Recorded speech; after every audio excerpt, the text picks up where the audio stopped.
Oye, gente,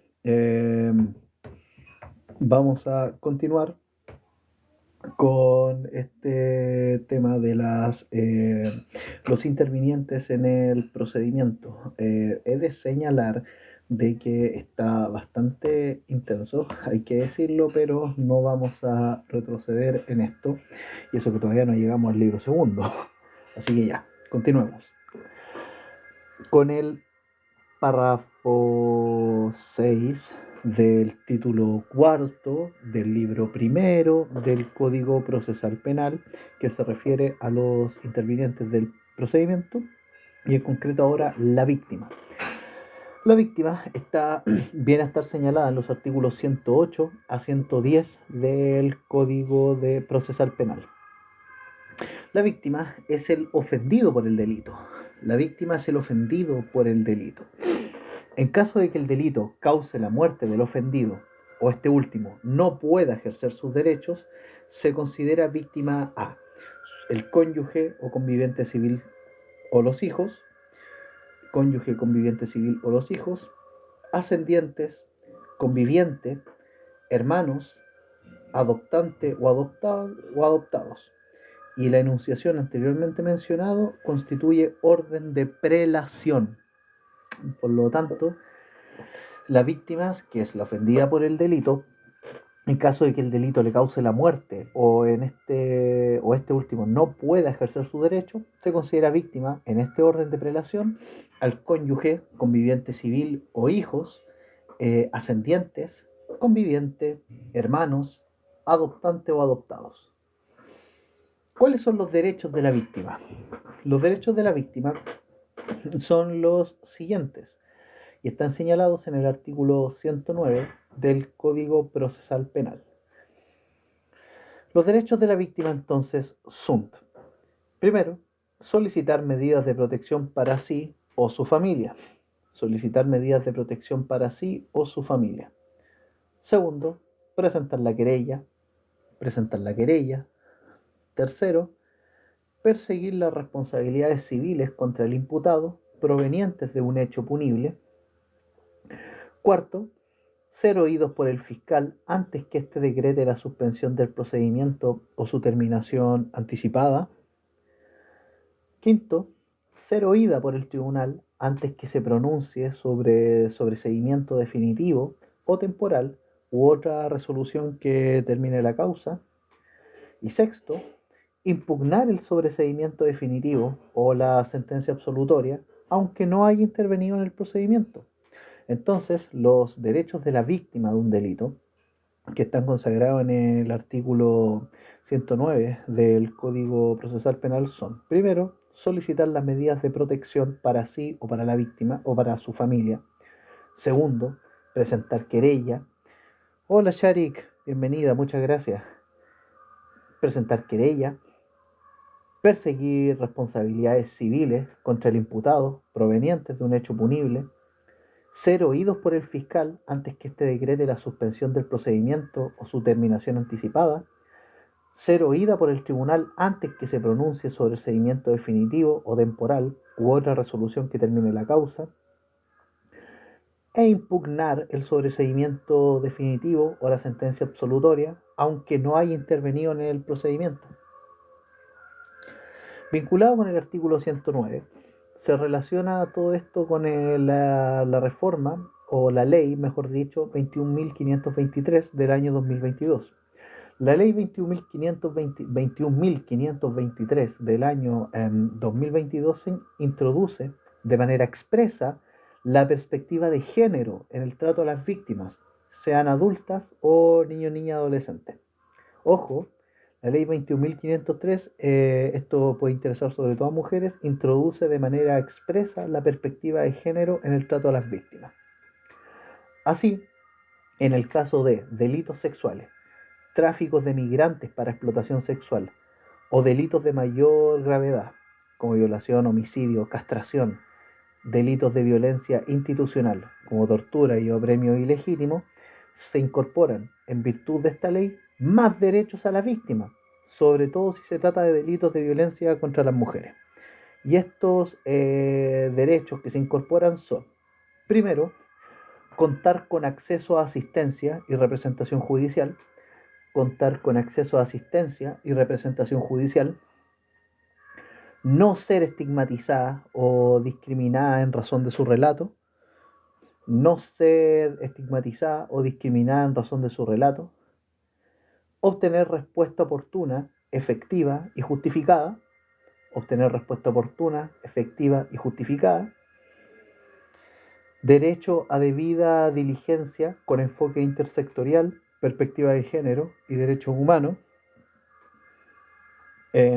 recibir medidas de protección presentes en nuestra legislación, protección de datos personales, tanto suyos como de su familia o cercanos, protección de su intimidad, participar en el procedimiento recibiendo información clara, oportuna y completa de la causa, sin la necesidad de que medie un abogado de por medio. Y otro derecho que tiene esta víctima, sobre todo si es mujer, es que se adopten medidas que eviten su revictimización secundaria o revictimización. Entonces, ya vinculado con este artículo 109, la ley 21.523 introduce de manera expresa la perspectiva de género cuando las víctimas sean mujeres, sobre todo en casos de delitos sexuales, tráfico de migrantes u otros delitos de mayor gravedad, como también violencia institucional. Y estos derechos que se incorporan en virtud de estos delitos son contar con acceso a asistencia y representación judicial, no ser estigmatizada o discriminada en razón de su relato, obtener respuesta oportuna, efectiva y justificada, derecho a una debida diligencia con enfoque intersectorial, perspectiva de género y derechos humanos, recibir medidas de protección presentes en nuestra legislación, protección de datos personales, tanto suyos como de su familia o de cercanos, y protección de su intimidad, participar en el procedimiento recibiendo información clara, oportuna y completa de la causa, sin que medie abogado de por medio, y que se adopten las medidas necesarias para evitar su revictimización. Muchas gracias, Sharik, de verdad. Ok. Vamos ahora a hablar de lo siguiente. La víctima tiene derecho a que su declaración sea. Estos son otros derechos aparte de los ya mencionados. La víctima tiene derecho a que su declaración sea, primero, recibida en tiempo próximo por personal capacitado de PDI, carabineros o Ministerio Público. Muchas gracias, Sharik, muchas gracias. La víctima tiene derecho a que su declaración sea recibida en tiempo próximo por personal capacitado de la Policía de Investigaciones, Carabineros o Ministerio Público, y que cuente con el soporte necesario para evitar que se vuelva a realizar durante la etapa de investigación, a menos que sea importante para el esclarecimiento de los hechos o que la misma víctima requiriese hacer de nuevo la declaración. Otro derecho que se suma a esto es que, recibida por jueces capacitados esta declaración, que aseguren a la víctima respeto por su seguridad, privacidad y dignidad. Este otro derecho entonces que su declaración sea recibida por jueces capacitados que aseguren a la víctima su respeto por su seguridad, privacidad y dignidad. Estos derechos, ojos, no los puede ejercer el imputado, que es a la persona a la que se le atribuye la comisión de un hecho ilícito o de un hecho punible, sin perjuicio de los propios derechos que tenga en virtud de su calidad. Vamos a hablar ahora de la protección de la víctima propiamente tal, la protección de la víctima y el deber de prevenir la victimización secundaria. A esto se refiere el artículo 109 bis del Código Procesal Penal. Artículo 109 bis del Código Procesal Penal. El artículo 109 bis del Código Procesal Penal señala las medidas de protección especiales para víctimas de delitos de violencia sexual, las que adoptará. Estas medidas de protección las adopta el juez de garantía y el tribunal de juicio oral en lo penal, y pueden hacerlo de oficio o a petición de parte. ¿Y cuáles son estas medidas de protección? Bueno, primero, suprimir de las actas de audiencia todo nombre, dirección o cualquier otra información que pueda servir para identificar a la víctima o personas relacionadas, sean familia o testigos. Y también prohibir a los intervinientes que entreguen información o formulen declaraciones a los medios sobre la identidad de la víctima, salvo que la víctima lo autorice.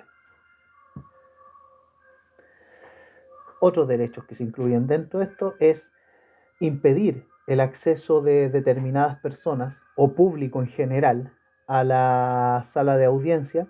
Si la víctima lo solicita, el tribunal puede sacar de la sala a estas personas, ojo con esto. Y otro derecho que tiene la víctima es que, si es que lo solicita, le puede prohibir a los medios de comunicación el acceso a la sala de audiencia. Y puede prohibirlo si es que la víctima lo solicita. El artículo 109 ter del Código Procesal Penal señala el deber de prevención de revictimización o victimización secundaria de la víctima. ¿Qué quiere decir esto? Las personas e instituciones que intervienen en el proceso penal en sus etapas de denuncia, investigación y juicio tienen el deber de prevenir la victimización secundaria. Esto es, evitar toda consecuencia que puedan sufrir las víctimas con ocasión de su interacción en el proceso penal. El artículo 110 del Código Procesal Penal señala que si ninguna de las personas del artículo 108, muchas gracias por el apoyo, Sharik, muchas gracias. Si ninguna de las personas del artículo 108, que son consideradas víctimas, si es que el ofendido por el delito muere o no puede ejercer sus derechos, dígase su cónyuge, conviviente civil, hijos, ascendientes, convivientes, hermanos, si ninguna de estas personas hubiera intervenido en el proceso, el Ministerio Público informará sus resultados al cónyuge del ofendido por el delito o, en su defecto, a alguno de los hijos u otras personas. Entonces, si ninguna de estas personas que ya señalamos hubiese intervenido en el proceso penal, el Ministerio Público debe informar los resultados del proceso al cónyuge del ofendido por el delito o, en su defecto, a sus hijos o a otras personas. Señala también el artículo 110 bis lo siguiente. El 110 bis señala que el juez debe designar un curador ad litem al niño, niña o adolescente que haya sido víctima de un delito cuando su representante legal no esté o no tenga uno. El juez entonces, en caso de que la víctima sea un niño, niña o adolescente que haya sido víctima de un delito, tiene que designarle un curador ad litem cuando su representante legal no esté o no tenga uno. Los curadores ad litem se ven, por ejemplo, sobre todo se ven en las clínicas jurídicas que atienden asuntos de familia, sobre todo medidas de protección. Bien, eso con respecto de la víctima. Ahora vamos a pasar con el último interviniente en el proceso penal, que es el querellante, que a veces se suele confundir con la víctima, pero el querellante es el que interpone la querella. La querella vendría siendo el homólogo de la demanda, pero en materia penal. Cuando es materia civil se llama demanda, cuando es materia penal se llama querella. No hay una demanda penal y no hay una querella civil. Eso que quede claro. Cuando la pretensión, esta acción se interpone en sede civil se llama demanda, y cuando se interpone esta acción o pretensión en sede penal se llama querella. Bueno, Charik, muy bien, muy bien. Bueno, entonces, ¿quiénes pueden querellarse? Bueno, antes de esto, señalar que el querellante está regulado entre los artículos 111 al 121 del Código Procesal Penal. Código Procesal Penal, del artículo 111 al 121 del Código Procesal Penal. Pueden querellarse entonces la víctima, su representante legal, el heredero testamentario, cualquier persona capaz de comparecer en juicio en caso de delitos de terrorismo o cometidos por funcionarios públicos, y órganos y servicios públicos cuando sus leyes orgánicas constitucionales lo autoricen para ello. Ojo con eso. Puede querellarse entonces la víctima, su representante legal, el heredero testamentario, cualquier persona capaz de comparecer en juicio en caso de delitos de terrorismo o cometidos por funcionarios públicos, y órganos y servicios públicos cuando sus leyes orgánicas constitucionales lo autoricen para ello. ¿Y cuál es la oportunidad para presentar la querella? ¿En qué momento se presenta la querella? Según el artículo 112 del Código Procesal Penal, se puede presentar en cualquier momento mientras el fiscal no declare cerrada la investigación. Se puede presentar la querella en cualquier momento mientras el fiscal no declare cerrada la investigación. Admitida a tramitación, el juez remite la querella al Ministerio Público y al querellado para que puedan hacer uso de sus derechos. ¿Cuáles son los requisitos de la querella? Los requisitos de la querella están señalados en el artículo 114 del Código Procesal Penal. Y los requisitos de la querella, que están señalados en el artículo 114, que tienen que manejarlos tan bien como los requisitos de la demanda que están señalados en el artículo 254 del Código de Procedimiento Civil, los requisitos de la querella son designación del tribunal, nombre, apellido, profesión u oficio y domicilio del querellante, o sea, la individualización del querellante, los mismos datos pero respecto del querellado, o designación de su persona, relación circunstanciada del hecho y los detalles, diligencias cuya práctica se solicita al Ministerio Público y firma del querellante o de su representante. Entonces los requisitos de la querella son designación del tribunal, individualización del querellante, individualización del querellado o designación de su persona, relación circunstanciada del hecho y los detalles, diligencias cuya práctica se solicita al Ministerio Público y la firma del querellante o su representante. Ahora, con todo esto, puede darse también de que la querella no sea admitida o, como se llama en jerga procesal penal, hablamos de la inadmisibilidad de la querella, que viene a estar señalada en el artículo 114 del Código Procesal Penal. No será admitida por el juez la querella cuando, primero, fuese presentada extemporáneamente. Esto es, el fiscal ya cerró la investigación. Segundo, habiendo dado plazo de 3 días el juez para subsanar la falta de requisitos de la querella, y esto no se hace. Habiendo dado plazo de 3 días el juez para subsanar la falta de requisitos, pero esto no se hace. Por lo general estas resoluciones son previo a proveer, añádense requisitos que faltan bajo procedimiento de tener por no presentada la demanda. Tercer caso en el que puede rechazarse o no admitirse una querella es en relación a hechos expuestos que no son constitutivos de delitos, hechos expuestos que no constituyen delitos, por ejemplo pueden ser faltas. Y cuarto, responsabilidad penal del imputado, porque la responsabilidad penal del imputado se ha extinguido previa citación del Ministerio Público. Por esta otra situación la querella puede no admitirse porque la responsabilidad penal del imputado se ha extinguido previa citación del Ministerio Público, y otra situación en la que se puede rechazar la querella es porque se deduce por personas que no están autorizadas por la ley para interponer una querella. El artículo 116 del Código Procesal Penal señala también la prohibición de la querella.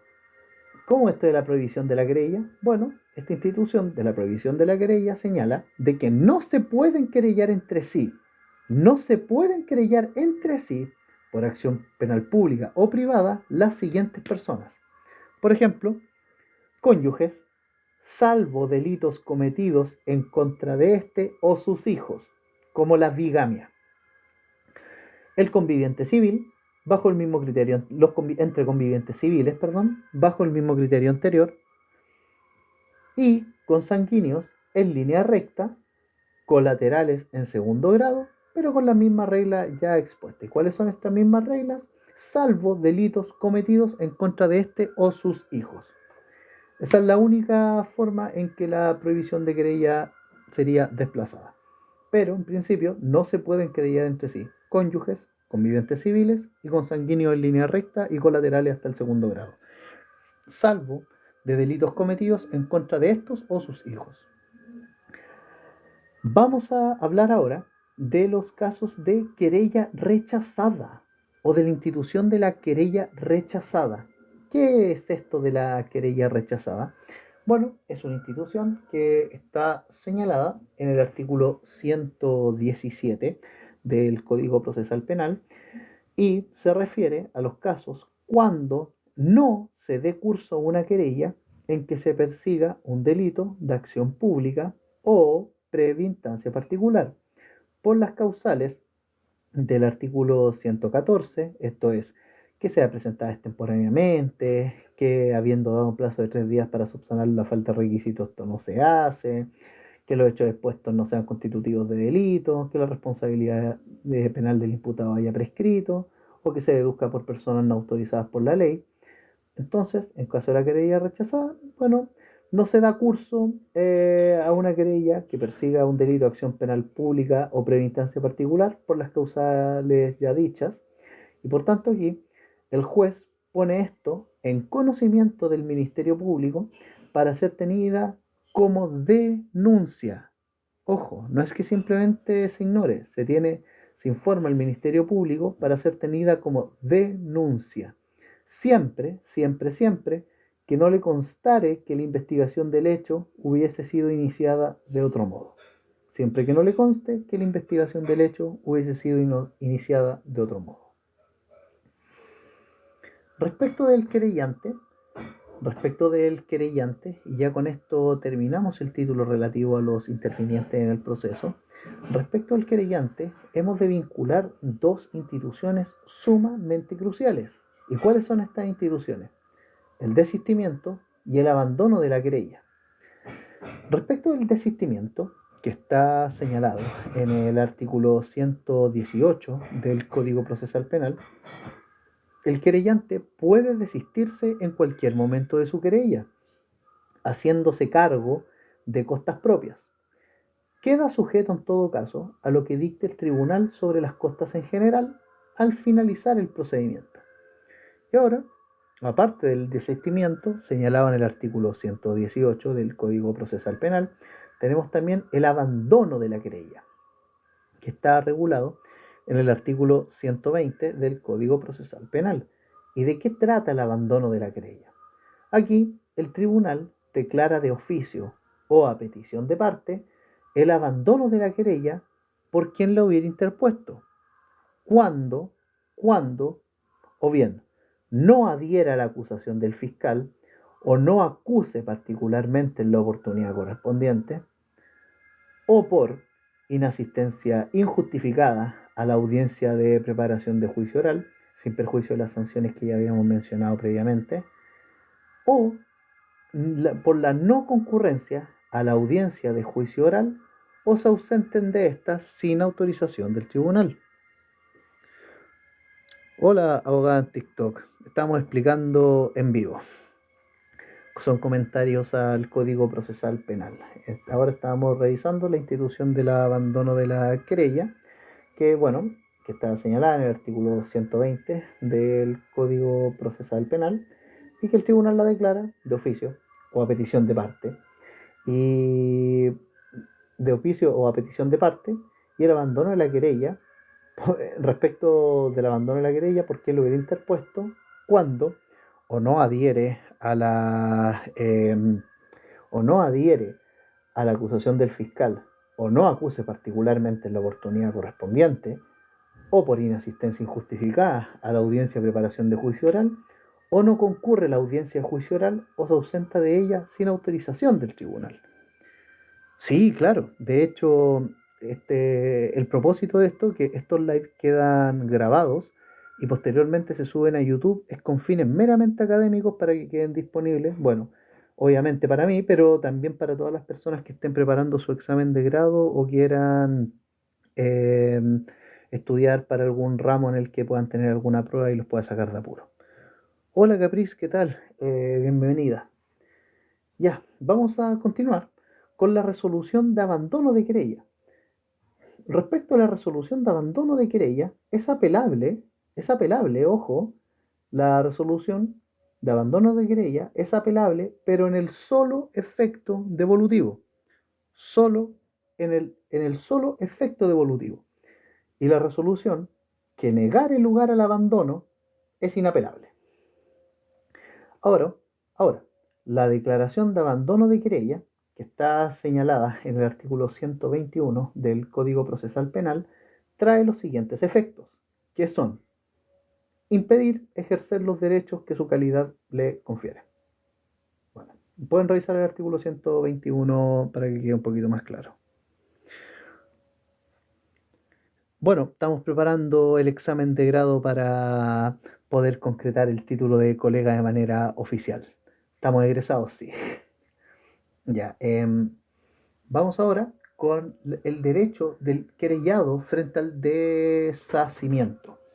Derecho de los querellados frente al deshacimiento. ¿Cuáles son los derechos que tiene el querellado frente al deshacimiento? Bueno, esto está señalado en el, desistimiento, perdón. Los derechos del querellado frente al desistimiento, que está señalado en el artículo 119 del Código Procesal Penal. Este desistimiento deja a salvo, ojo, el derecho del querellado para ejercer, a su vez, la acción penal o civil a que diere lugar la querella o acusación calumniosa, y a demandar los perjuicios que le haya causado en sus personas o bienes, más las costas. Se exceptúa de lo anterior el caso en que el querellado haya aceptado expresamente el desistimiento del querellante. Entonces los derechos del querellado frente al desistimiento están señalados en el artículo 119 del Código Procesal Penal, es que este desistimiento deja salvo el derecho del querellado para ejercer, a su vez, la acción penal o civil a que diere lugar la querella o acusación calumniosa, y a demandar los perjuicios que le haya causado en su persona o bienes, más las costas. Se exceptúa de lo anterior el caso en que el querellado haya aceptado expresamente el desistimiento del querellante. Esto ustedes pueden vincularlo con el título 35 del libro cuarto del Código Civil relativo a los delitos y cuasi delitos. En los últimos artículos hay una institución súper interesante que se vincula con esto. Así que recomiendo una revisión que es complementaria, la verdad. Bien, vamos a hablar ahora del título quinto del libro primero, relativo a las medidas cautelares personales. Las medidas cautelares personales que están señaladas entre los artículos 122 y 156 bis del Código Procesal Penal. Por cierto, si yo en algún momento se me sale el Código de Procedimiento Penal, no es erróneo, es Código Procesal Penal. ¿Por qué? No es lo mismo porque hasta antes del año 2000 en Chile, así se llamaba el antiguo código que regulaba todos los procedimientos en los juzgados del crimen. Pero lo correcto es Código Procesal Penal, ¿vale? Vale. Si a mí se me sale es por lapsus, ya no es Código Procesal Penal. Vale. Vamos a partir entonces con las medidas cautelares personales. Bueno, el artículo 122, que parte regulando el título quinto del libro primero de este Código Procesal Penal, establece un principio general que establece su finalidad y alcance. Solo se imponen medidas cautelares personales, solo se imponen medidas cautelares personales cuando sean absolutamente indispensables para los fines del procedimiento y solo durarán mientras se necesite su aplicación. Estas deben ser dictadas por resolución judicial fundada. Si no están fundadas, entonces no proceden y se pueden impugnar. Bien, relacionado con esto, vamos a hablar de la citación. La citación en relación con las medidas cautelares personales. ¿Cuál es la oportunidad de la citación? Bueno, cuando fuere necesaria la presencia del imputado ante el tribunal. Y el tribunal entonces, cuando estime que sea necesario la presencia del imputado, dispone su citación. Respecto de la exclusión de otras medidas, señalar que las faltas o delitos sin pena privativa de libertad no pueden ser objeto de decretos de medidas cautelares, excepto de citación. Ojo con eso. Las faltas o delitos sin pena privativa de libertad no pueden ser objeto de decretar medidas cautelares, excepto citación. Ojo con eso. Esto no se aplica en caso de detención por flagrancia, conforme al artículo 134, que lo vamos a ver a continuación. Arresto por falta de comparecencia y prisión preventiva. Una persona sorprendida en flagrancia, o sea, es decir, con las manos en la masa cometiendo un delito, cuando digan flagrancia, piensen en eso, la persona sorprendida en flagrancia, cometiendo un hecho ilícito, será citado ante la presencia del fiscal, previa comprobación del domicilio. La policía puede registrar ropa, equipaje o vehículo del citado y conducir al citado al registro policial. Ojo con eso. No concurren las medidas cautelares cuando hay antecedentes calificados que justifiquen la existencia de un delito. Que justifiquen, la existencia. Bueno, disculpen. No concurren las medidas cautelares cuando hay antecedentes calificados que justifiquen la existencia de un delito. ¿Qué puede justificar la existencia de un delito? Bueno, la legítima defensa privilegiada. Matar a alguien es un delito, pero se puede justificar en caso de legítima defensa privilegiada. Esto está señalado en el artículo 124 bis. Bueno, si cualquier cosa, yo les recomendaría, si pueden tener un código procesal penal a mano o tenerlo abierto en Google, sería espectacular porque así vamos contrastando. Bueno, vamos a hablar ahora de la procedencia de la detención. Esto está señalado en el artículo 125 del Código Procesal Penal. Procedencia de la detención. Hay que señalar, la norma parte señalando que ninguna persona puede ser detenida con orden de un funcionario público, puede ser detenida por orden de un funcionario público que no esté expresamente facultado para dictarlo. Por ejemplo, un funcionario del CERMIG no puede dictar contra usted una orden de detención. Puede pasar eso, solo los puede detener solo puede emitir una orden de detención contra ustedes un funcionario público expresamente facultado por ley para dictar esta orden de detención, no un random cualquiera. Saludos, don Robert. Esta orden, por regla general, es intimada de forma legal, solo por excepción en delito flagrante, para que sea conducida ante la autoridad competente. La detención judicial está señalada en el artículo 127 del Código Procesal Penal. La detención judicial está señalada en el artículo 127 del Código Procesal Penal. ¿Y a qué se refiere? Salvo en los casos ya mencionados, el tribunal puede ordenar la detención del imputado para ser conducido a su presencia sin previa citación, cuando de otro modo la comparecencia pueda verse dificultada. Decretada esta orden de detención para que comparezca el imputado ante presencia del tribunal, esto se hace para que la comparecencia pueda concretarse. Bueno, decretada cuando el imputado cometa un hecho al que le asigna una pena privativa de libertad, sigue su procedimiento propiamente tal. Esta detención aplica para hechos a los cuales la ley asigne penas de crimen o simple delito. El juez puede considerar como razón suficiente para ordenar la detención la circunstancia de que el imputado haya concurrido voluntariamente ante el fiscal o la policía y haya reconocido voluntariamente la participación en los hechos. Vamos a hablar ahora de la presentación voluntaria del imputado. Presentación voluntaria del imputado, cuando el imputado se entrega, conforme al artículo 126 del Código Procesal Penal.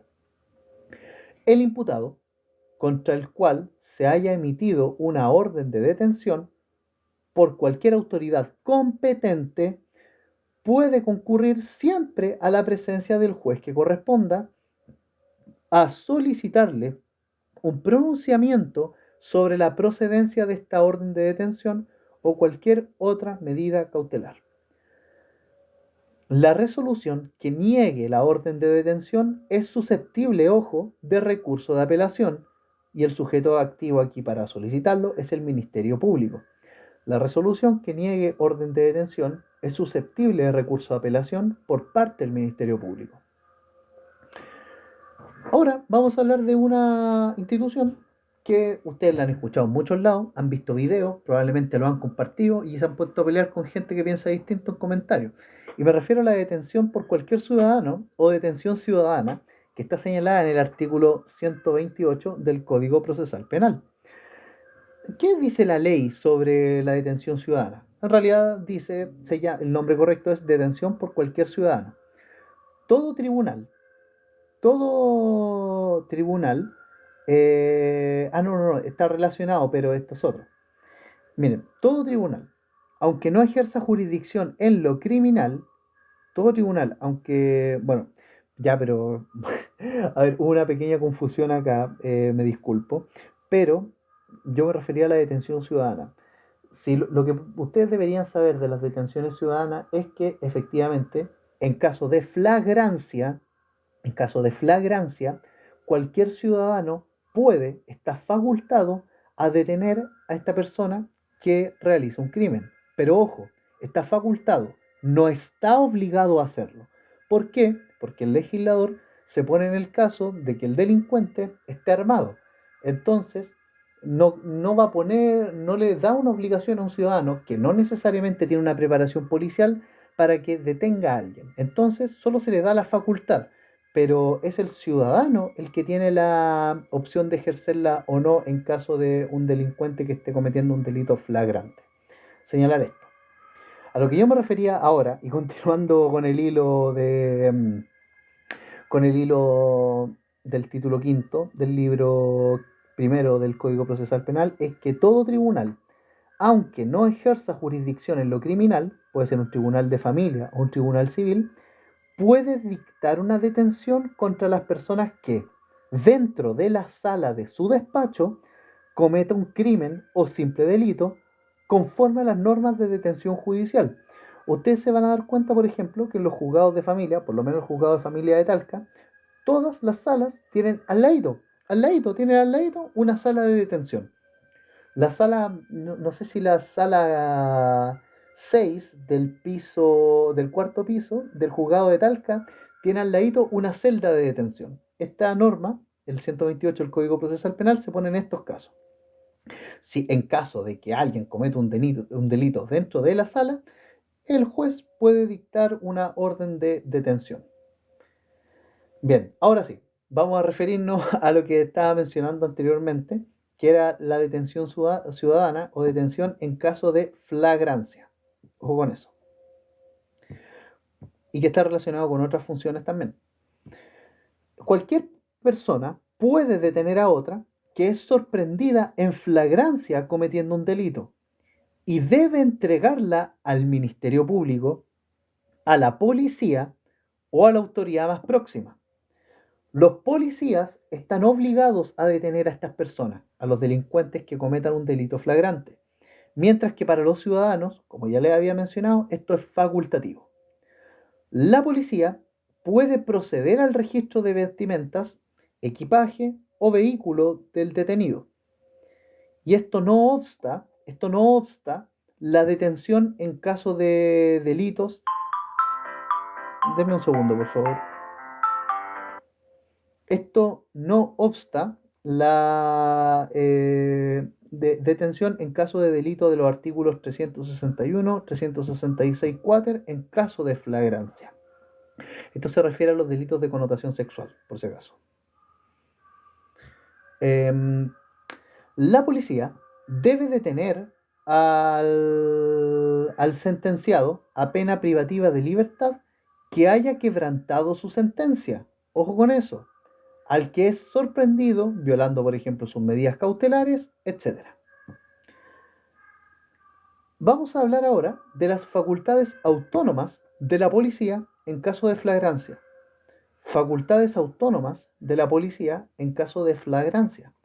Bueno, en estos casos puede ingresar la policía a lugares cerrados, muebles o inmuebles, cuando estén en persecución de un individuo al que deban detener. Pero ojo, en caso de flagrancia.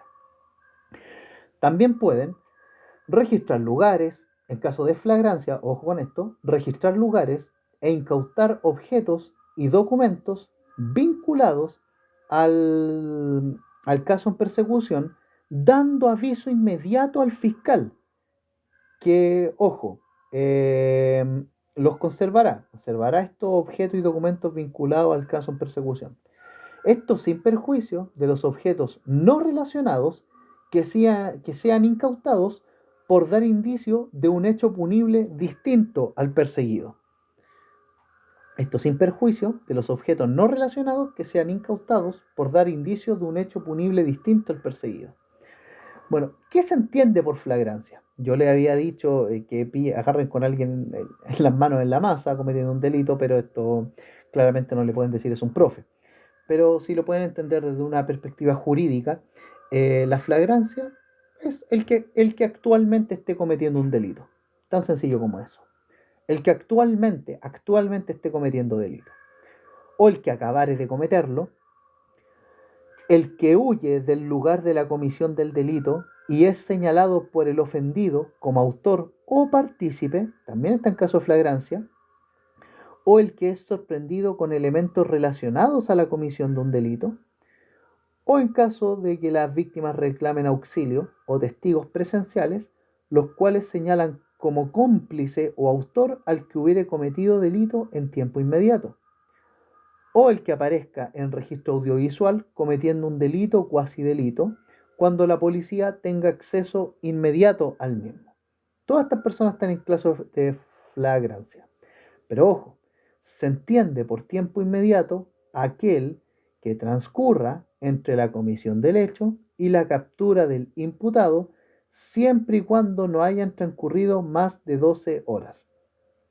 O sea, que se entiende por flagrancia, el que actualmente esté cometiendo un delito, el que acabare de cometerlo, el que huye del lugar de la comisión del delito y es señalado por el ofendido como autor o príncipe, el que es sorprendido con elementos relacionados a la comisión de un delito, el que señalen las víctimas o testigos presenciales de un delito en el tiempo inmediato, es aquel que transcurre entre la comisión del hecho y la captura del imputado, siempre que no hayan transcurrido más de 12 horas, y el que aparezca en registro audiovisual cometiendo delito o cuasi delito cuando la policía tenga acceso a ello.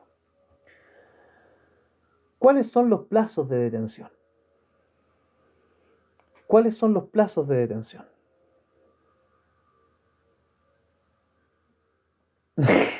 Hola Winnie, ¿qué tal? Yo también tengo que dar mi examen de grado, po. De hecho, el fundamento de estos lives, que son varios y que están en YouTube también, es exactamente lo mismo. Pero tranquila, a no decaer y probablemente te estés subestimando. Así que aquí estamos creando comunidad. Caprice está aquí, insisto, estamos casi todos en la misma.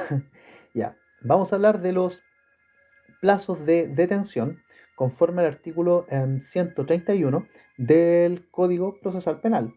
Bueno, tenemos que distinguir dos casos, que es la detención en cumplimiento de una orden judicial. Detención en cumplimiento de una orden judicial. Aquí los agentes policiales o encargados del registro del recinto de detención, conducirán al detenido ante el juez que haya decretado la orden de detención. Si eso no es posible, por no ser horas de despacho, debe esperarse a la primera audiencia judicial, que en ningún caso puede exceder las 24 horas. O sea, una persona no puede estar detenida más de 24 horas. según este caso, en detención en cumplimiento de una orden judicial. Los agentes policiales o encargados del recinto de detención conducen al detenido ante el juez que haya decretado la detención. Si esto no es posible, por no ser horas de despacho, debe esperarse la primera audiencia, que en ningún caso puede exceder las 24 horas. Vale. Ahora, en caso de detención, en caso de flagrancia, las policías o encargados de la detención deben informar de la misma al Ministerio Público en un plazo máximo de 12 horas. Si el fiscal nada dice, la policía debe presentar al detenido ante la autoridad judicial en el plazo indicado. Ojo, aquí entra bien presente el rol del fiscal. El fiscal puede, primero, dejar sin efecto la orden de detención, puede ordenar que el detenido sea conducido ante el juez en un plazo de 24 horas, contados desde su detención. El fiscal puede ordenar que el detenido sea conducido ante el juez en un plazo de 24 horas, contados desde su detención. Y aquí hay que distinguir que el fiscal debe dar conocimiento de esta situación al abogado de confianza del detenido o a la Defensoría Penal Pública. Y las policías deben cumplir su obligación legal al dejar al detenido bajo custodia de gendarmería del respectivo tribunal. Las policías deben cumplir su obligación legal al dejar al detenido bajo custodia de gendarmería del respectivo tribunal. Bueno, ahora vamos a tocar un tema un poco denso, que es la audiencia de control de detención. La audiencia de control de detención, que está señalada en el artículo 132 del Código Procesal Penal. Es súper importante que manejen esto, así que chicas, Winnie Capriz, muchas gracias por estar acá presentes, Pam, Chavico. Vamos a hablar entonces de la audiencia de control de detención y ya estamos terminando el libro primero, por si acaso. Bueno, la audiencia de control de detención, tenemos que hablar entonces de la primera audiencia o audiencia de formalización, que está señalada, como habíamos dicho, en el artículo 132 del Código Procesal Penal. A la primera audiencia judicial del detenido debe concurrir el fiscal o el abogado asistente del fiscal. A la primera audiencia judicial del detenido debe concurrir el fiscal o el abogado asistente del fiscal. La ausencia de estos no da lugar a la liberación del detenido. Ojo con eso. No obstante, el juez puede suspender la audiencia por un plazo breve de 2 horas, con el fin de permitir la concurrencia del fiscal o su abogado asistente. Transcurrido este plazo, se procede a la liberación del detenido. Es súper difícil que el fiscal o su asistente falten, pero es un plazo prudencial de 2 horas para que puedan llegar. Y si esto no pasa, se procede a la liberación del detenido. En todo caso, el juez debe comunicar la ausencia del fiscal o su abogado asistente al fiscal regional respectivo, que es el superior jerárquico, a la mayor brevedad, con el objeto de determinar su eventual responsabilidad disciplinaria. En la audiencia, el fiscal o el abogado asistente de este procede directamente a formalizar la investigación. En la audiencia, el fiscal o el abogado asistente de este, si es que asisten, claro, procede directamente a formalizar la investigación y a solicitar las medidas cautelares que procedan, siempre que se cuenten con los antecedentes necesarios y se encuentre presente el defensor del imputado. Si no se puede proceder a lo anteriormente dicho, el fiscal o el abogado asistente de este pueden solicitar una ampliación del plazo de detención hasta por 3 días, con el fin de preparar su presentación. El juez puede acceder a esta solicitud si estima que los antecedentes justifican dicha medida.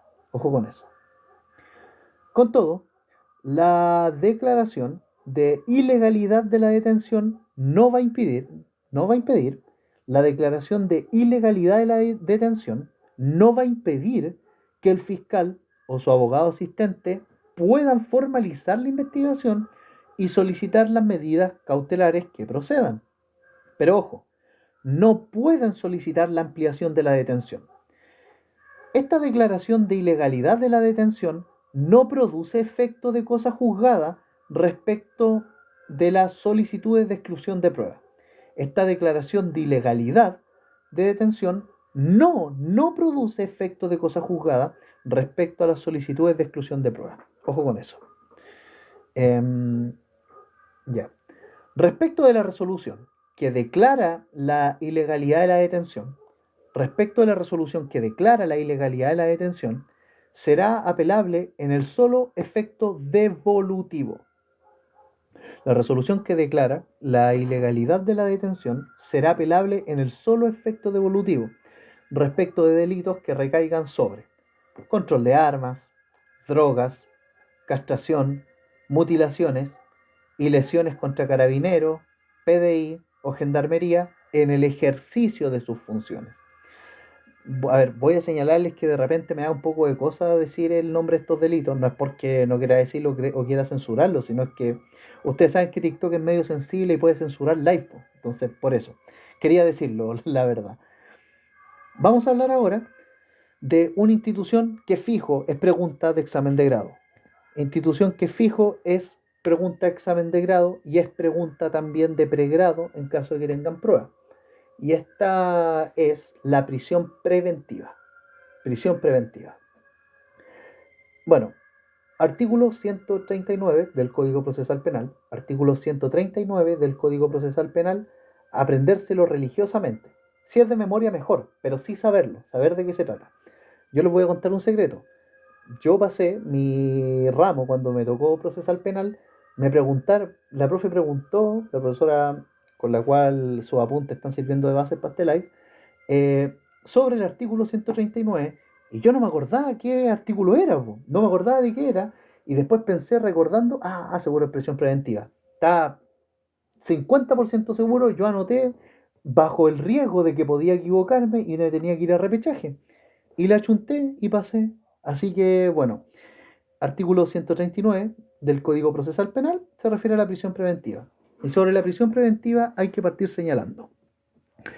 Toda persona tiene derecho a la libertad personal, en los términos del artículo 19, numeral 7 de nuestra Constitución Política.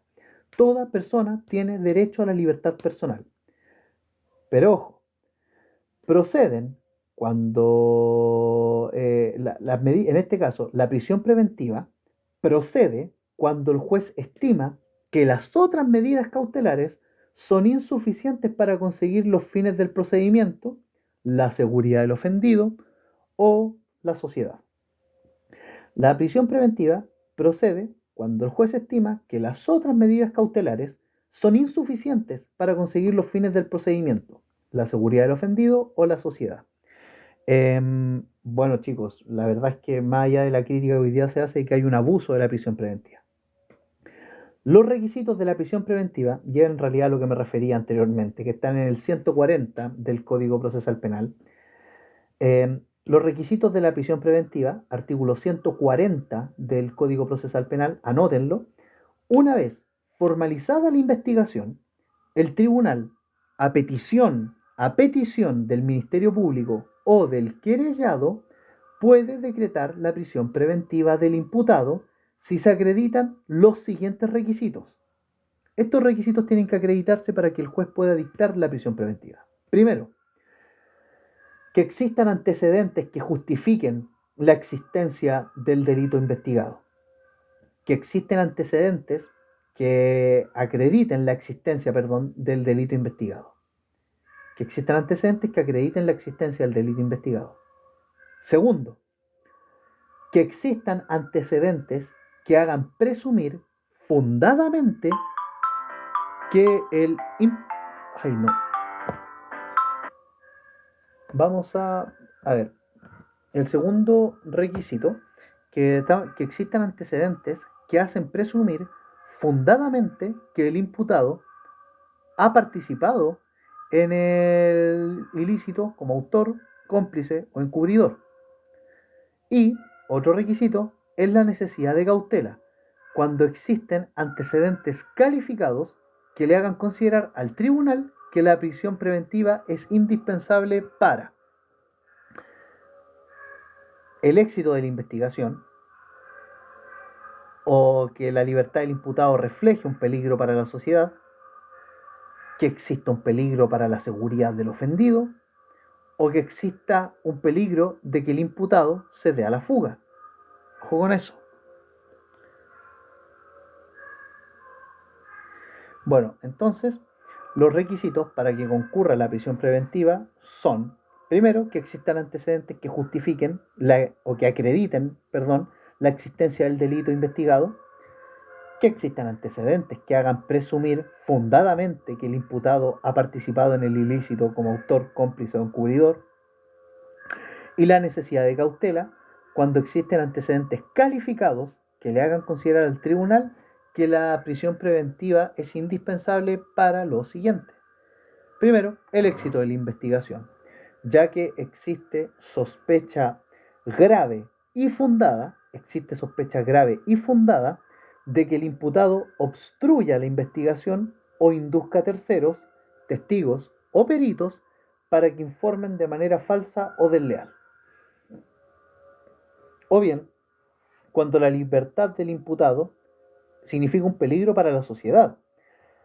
Aquí el tribunal debe considerar la gravedad del hecho, gravedad de la pena asignada, número de delitos que se le imputen al imputado y carácter de los mismos, existencia de procesos pendientes y el hecho de haber actuado en pandilla, grupo o investigación.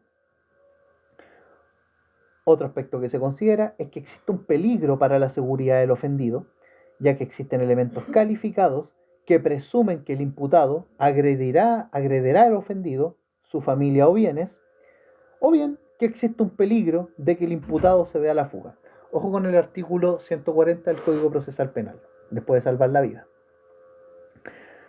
Ahora, relacionado con esto, el 141 señala la improcedencia de la prisión preventiva. ¿Cuándo no procede la prisión preventiva? Bueno, primero, cuando el delito tenga una sanción pecuniaria o privativa de derechos. Cuando el delito tuviere sanción pecuniaria o privativa de derechos. Tampoco procede la prisión preventiva cuando se trate de delitos de acción penal privada,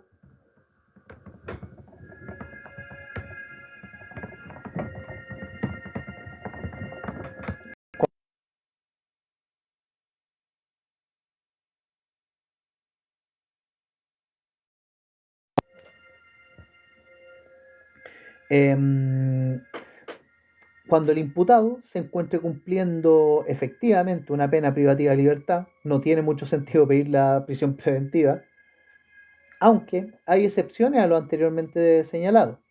Por ejemplo, cuando el imputado incumple sus medidas cautelares, o el tribunal estima que el imputado puede incumplir su obligación de permanecer en el lugar del juicio hasta su término, o en casos de que del imputado que no asiste a la audiencia de juicio oral. Y si el imputado no asiste a la audiencia de juicio oral, se decreta la prisión preventiva contra el mismo, en la misma audiencia, a petición del fiscal o del querellante. Hablemos ahora de la modificación y revocación de la resolución sobre prisión preventiva. Modificación y revocación de la resolución de prisión preventiva. Esto está señalado en el artículo 144 del Código Procesal Penal. Modificación y revocación de la resolución sobre prisión preventiva. 144 del Código Procesal Penal. La resolución que ordena o rechace la prisión preventiva es modificable de oficio o a petición de cualquier otro de los intervinientes en cualquier estado del procedimiento. Ojo, la resolución que ordena o rechace la prisión preventiva es modificable de oficio o a petición de cualquier otro de los intervinientes en cualquier estado del procedimiento. Cuando el imputado solicite la revocación de la prisión preventiva, el tribunal puede rechazarla de plano. Asimismo, podrá citar a todos los intervinientes a una audiencia con el fin de debatir la subsistencia de los requisitos que autoricen esta medida. Si la prisión preventiva fue rechazada, esta puede ser decretada con posterioridad en una audiencia. Ojo, si fue rechazada, puede ser decretada con posterioridad en una audiencia cuando hayan antecedentes que la justifiquen, obviamente. El juez puede revocar la prisión preventiva y sustituirla por otra medida cautelar de menor intensidad cuando estime que han variado las circunstancias que se tuvieron al momento de decretarla. Piensen ustedes en Katy Gabarriga, en la Camila Polisi o en Daniel Jadwe o en el, ¿cómo se llama? El Hermosilla. Piensen en ellos y relaciónenlo con el artículo 144 de que el juez puede revocar la prisión preventiva y sustituirla por otra medida cautelar de menor intensidad cuando estime que han variado las circunstancias que se tuvieron presentes al momento de decretarla. Otro detalle, que está señalado también en el artículo 144 del Código Procesal Penal, es que transcurridos 6 meses de decretada la prisión preventiva o desde el último debate oral, el tribunal debe citar de oficio a una nueva audiencia para discutir si se continúa o no con la prisión preventiva. Transcurridos 6 meses entonces de decretada la prisión preventiva o desde el último debate oral, el tribunal debe citar de oficio a una nueva audiencia para discutir la continuación de la prisión preventiva. Ya, ahora podemos hablar de una caución para reemplazar la prisión preventiva, que ojo, la encontramos en el artículo 146 del Código Procesal Penal. Por favor, la gente que está conectada y me escucha de una manera muy paciente, ¿se entiende lo que estoy diciendo? ¿Está enredado? ¿Es confuso? Por favor, yo acepto retroalimentación.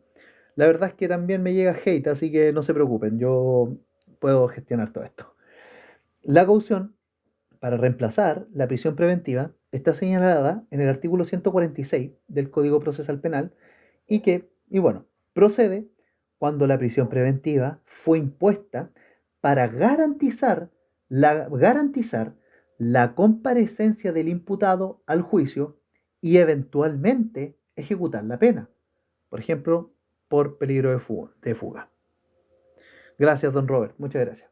Entonces, la caución para reemplazar la prisión preventiva procede cuando la prisión preventiva fue impuesta para garantizar la comparecencia del imputado al juicio y eventualmente ejecutar la pena. El monto es fijado por el tribunal, obvio. Si el imputado paga la caución económica, queda en libertad. Pero si cae en rebeldía o se sustrae de la ejecución de la pena, se procede a ejecutar la garantía de acuerdo a las reglas generales. Ojo con eso. Vamos a hablar ahora de los recursos relacionados con la prisión preventiva. Recursos relacionados con la prisión preventiva. ¿Cuáles son estos? Están señalados en el artículo 149 del Código Procesal Penal. Estos recursos relacionados con la prisión preventiva son el recurso de apelación sobre las resoluciones que ordenen o revoquen prisión preventiva cuando hubiese sido dictada en audiencia. Ojo con eso. Este es el llamado recurso de apelación especial. Este recurso de apelación especial, mejor dicho, 149 inciso segundo, se da en caso de delitos de la ley 20.000, castración, mutilaciones, lesiones contra funcionarios de la Fuerza Armada y de orden en ejercicio, y si el imputado que hubiera sido puesto a disposición del tribunal esté en calidad de detenido o se encuentra en prisión preventiva. En estos casos, no podrá ser puesto en libertad mientras no se encuentre ejecutoriada la resolución que niegue, sustituya o revoque la prisión preventiva. El recurso de apelación, señalado en este artículo, contra esa resolución debe interponerse en la misma audiencia, gozando de preferencia para su vista y fallo, siendo agregado extraordinariamente a la tabla el mismo día de ingreso al tribunal AFQEM. El tribunal AFQEM es el superior jerárquico, por si acaso, del tribunal acuo, que es el que dicta la resolución, que en este caso sería la Corte de Apelaciones. O a más tardar, al día hábil siguiente. Cada corte debe establecer sala de turno para resolver estos asuntos si es que cae feriado. Entonces, ojo con esto, los recursos relacionados con la prisión preventiva están dados en el artículo 149 del Código Procesal Penal. Aquí hablamos de la apelación especial.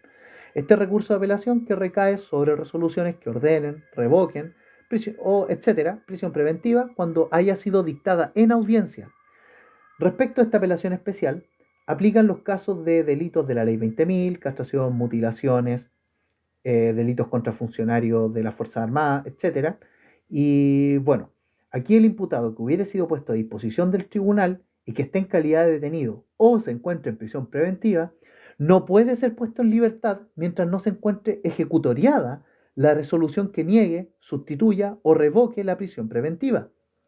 Este recurso de apelación contra esa resolución debe interponerse en la misma audiencia, gozando de preferencia para su vista y fallo, siendo agregado extraordinariamente a la tabla el mismo día de ingreso al tribunal ad quem, o a más tardar el día hábil siguiente.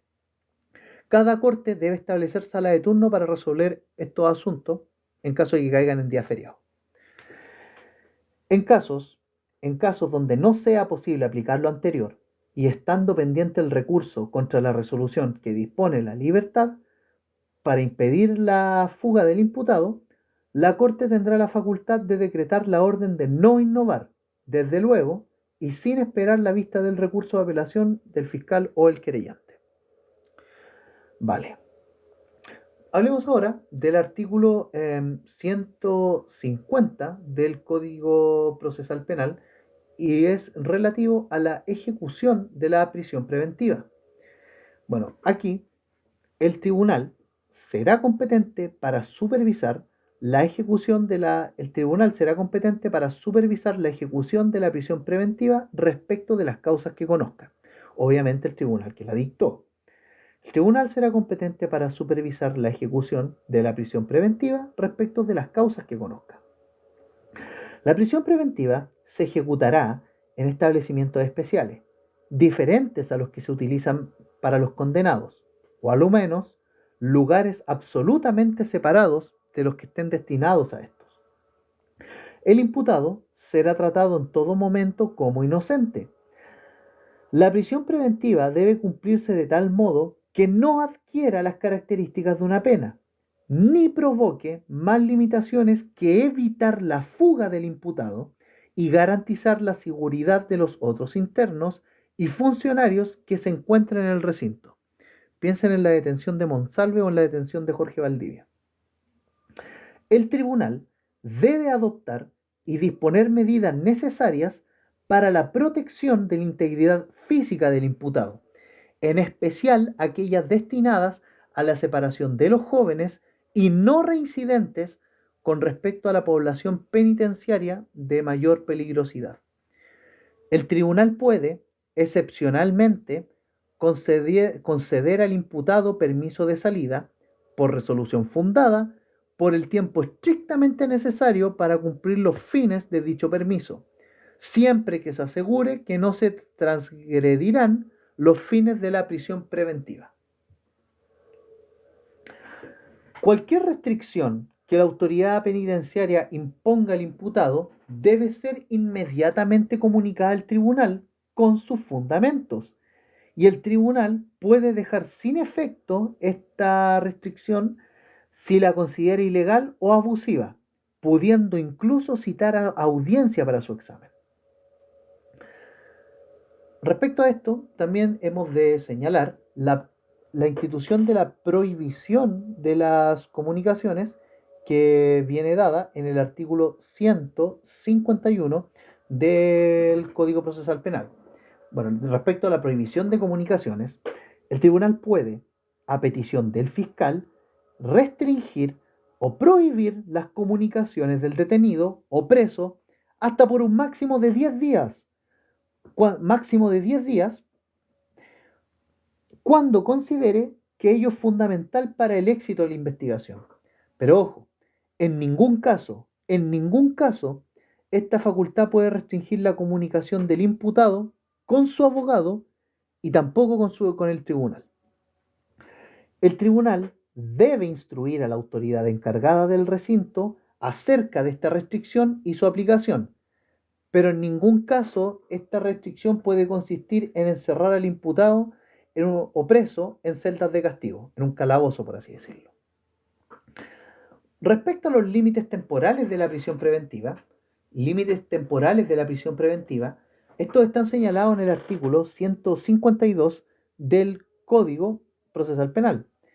Y estos límites temporales de la prisión preventiva dicen relación con que el tribunal, de oficio o a petición de cualquiera de los intervinientes en el proceso penal, decretará la terminación de la prisión preventiva cuando no haya motivos justificados para mantenerla.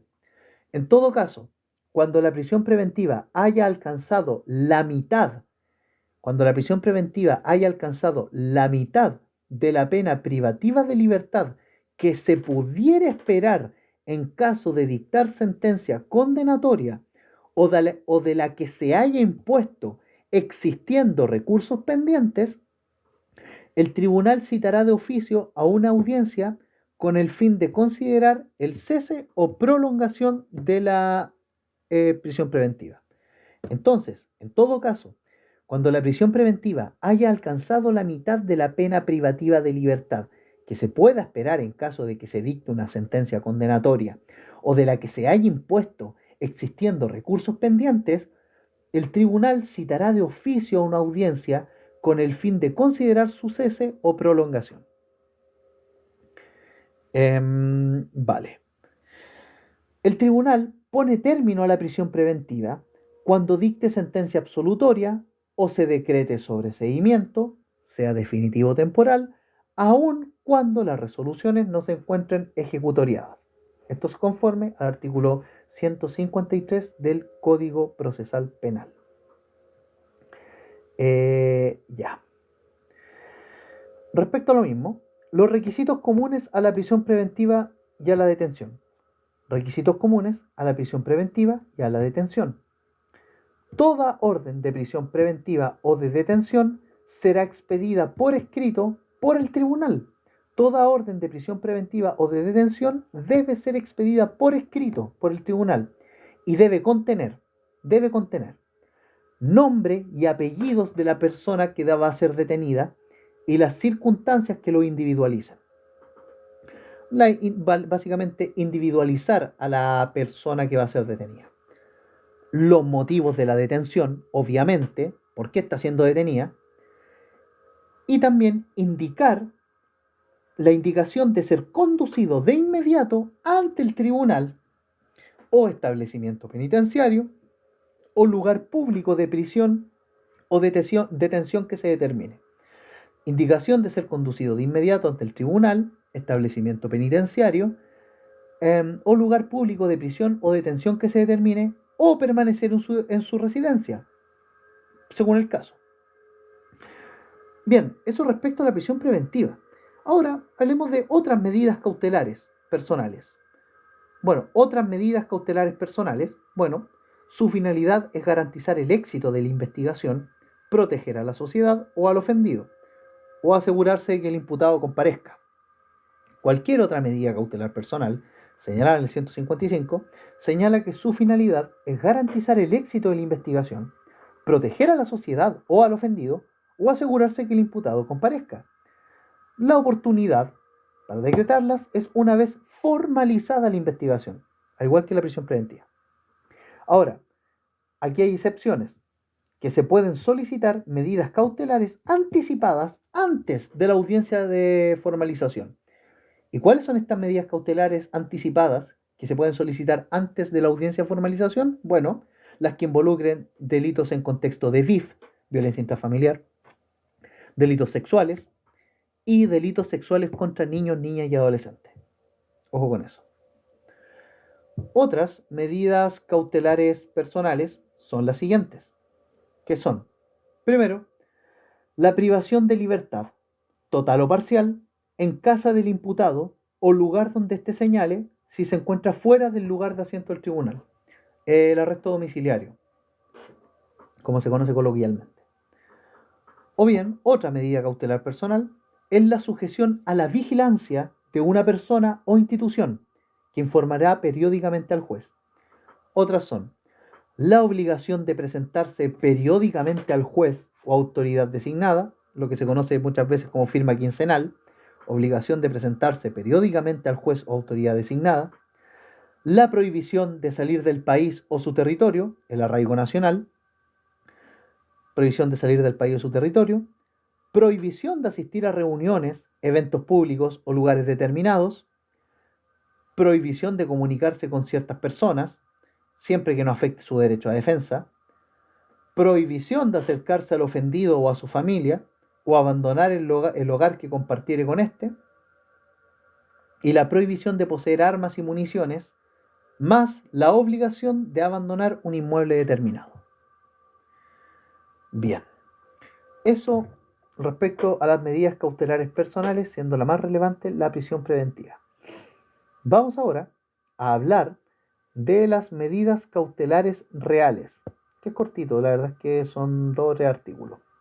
Y bueno, ya lo otro entra para otro lado, pero bueno, ¿saben qué? Vamos a dejarlo hasta acá porque me van a interrogar. Me van a interrogar, así que vamos a continuar. Quedamos las medidas cautelares reales y nada, muchas gracias por haber llegado hasta acá. Nos quedan pendientes las medidas cautelares reales y las nulidades procesales respecto al libro primero. Y después nos toca el libro segundo, que, ojo, dice relación con todo el desarrollo del juicio oral y que igual es súper importante y súper preguntable.